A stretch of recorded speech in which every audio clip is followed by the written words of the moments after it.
we having fun tonight, man. You made me cry.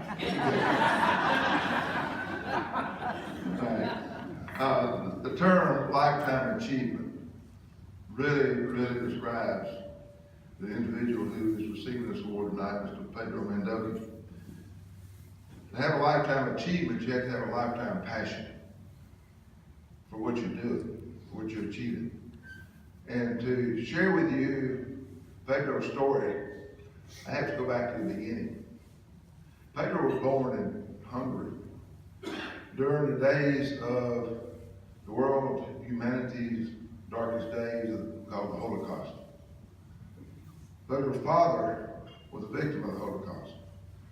His mother then decided she needed to take her baby son and get out. And she found a way through something called an underground railroad to escape that oppression and arrived in Mexico, where she had a brother who was in the hotel business. And her brother, Pedro's uncle, put his mother in charge of one of her hotels. So Pedro, if you can picture, as a toddler, was helping sweep floors in hotels, helping clean bathrooms and make beds all his life growing up. Then, at a young teenage, Pedro had another tragedy when his mother passed away. Then his uncle came to him and said, Pedro, you're in charge. So he was general manager of a hotel when he was about 13. Ladies and gentlemen, that is lifetime achievement. Pedro worked hard, put himself through college at the University of Morelos in Mexico. And then he decided to follow the American dream. And he immigrated to the U.S., landing in New Orleans, Louisiana, in the French Quarter, at one of the famous hotels down there. Started as a busboy. Before long, he was a table captain, maitre d' level. Right. I don't get all the facts right. I don't have notes. I don't talk from notes. I'm not as good as these professionals here. But anyhow, Pedro's journey continued from there to the Mayflower Hotel in Washington, D.C. He went around through Callaway Gardens in Georgia, a few other places. I don't recall all of them. He landed in Florida for a number of years, where in Florida, Pedro was named as the Hotelier of the Year. Now, I have no idea how many thousand hotels there are in the state of Florida, but this man was Hotelier of the Year. Later, he was chairman of the Florida Hotel and Lodging Association. About 30 years ago, he saw an opportunity in Gulf Shores, Alabama, and decided to become not just a Hungarian, not just a Mexican, not just an American, but an Alabamian. And he came to Sweet Home, Alabama. And we've all been better off ever since his presence there. Pedro's been inducted into the Hospitality Hall of Fame, I think, by the old Alabama Lodging Association. He was chairman of that association.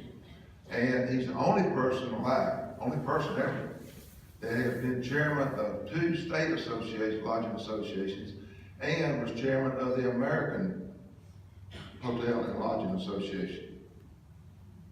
I had the privilege and honor, by his invitation, to introduce him at that event for his induction. I stood before a grand ballroom of the Waldorf with about 1,500 people.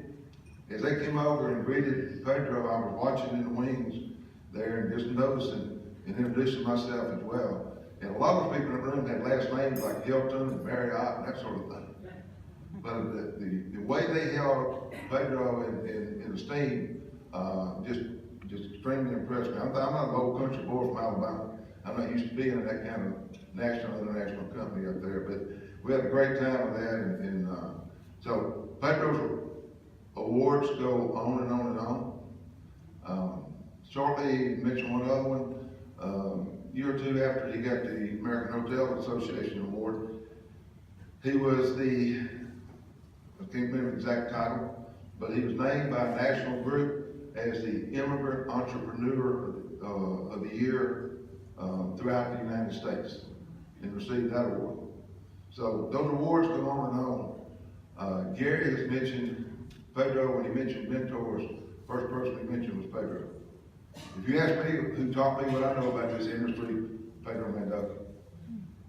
I've watched him, one of the main key things he did in Gulf Shores, and I'm very grateful for, he helped organize and create the Alabama Gulf Coast Convention of Visitors Bureau. Before that, we had a Chamber of Commerce doing the work with very little money. Pedro guided us through that process. He served as our board chairman for the first 5 years, and he just, this coming year, we're sort of celebrating 25 years of serving on our board of directors. Not only a mentor, he's an author. He's authored a textbook on the vacation rental management portion of lodging.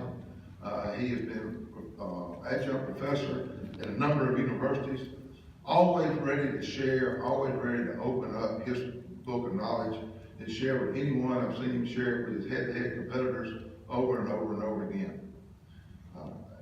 I could go on, it's getting late, but this man's career is truly a lifetime of contribution to this industry, and he's not alone. His wife, Nora, has also been right at his side, been a great contributor to our industry. So with that, I'm going to invite Pedro and Nora to come up on stage right now. Thank you. I had a whole speech ready, but he took it away. I didn't know you were going to speak. But you know, essentially, at this time in this industry, the hospitality industry, I was 14. And as you add up, I'm 75. So I've been around a long time. I've had the pleasure of being in this country for over 50 years. You know, he told you about being born in Hungary, raised in Mexico. But I moved here in 1964. Because I mean, you know, many people around me always say, you know, I've been a U.S. citizen longer than you have been around. And I've been in this industry just about my whole life, as you can tell. Went to school. You'll never get my degree. Pre-med. I thought I was going to be a doctor. But you know, again, I had a little speech prepared in my mind. But it's hard, you know, this industry has been so good to me, so good to my family. It's a wonderful industry. And what makes it wonderful is you. You take care of the thousands and thousands, millions in our case, down in the ball field, of visitors. Tourism is a great industry. You're a participant in it. Herbie mentioned the Convention Visitors Bureau. That has been a great experience that we all had. And I think that, you know, we have taken Gulf Shores, Orange Beach, and put it on the map. And we're very proud of that. And I'm very proud and humble of having been a part of it. I think there's so many people to thank for everything. Number one, my wife. Nora has been at my side and part of, she worked harder than I do, I have to give that. She's been part of our business. We have a great staff. They're all back in Gulf Shores. Let me say that, and I thank them all, and I appreciate it. I think I have to mention that, you know, our success is because of people like Herb Malone, Gary Ellis, and all the others here who are part of the Gulf Shores Orange Beach tourism. People who have been involved many years. April Boone was on wonderful things. Mentioned Gary, Herbie. It's a very small community, very together. It's a great place. Thank you all. I'm very humble and appreciative of this honor. Thank you.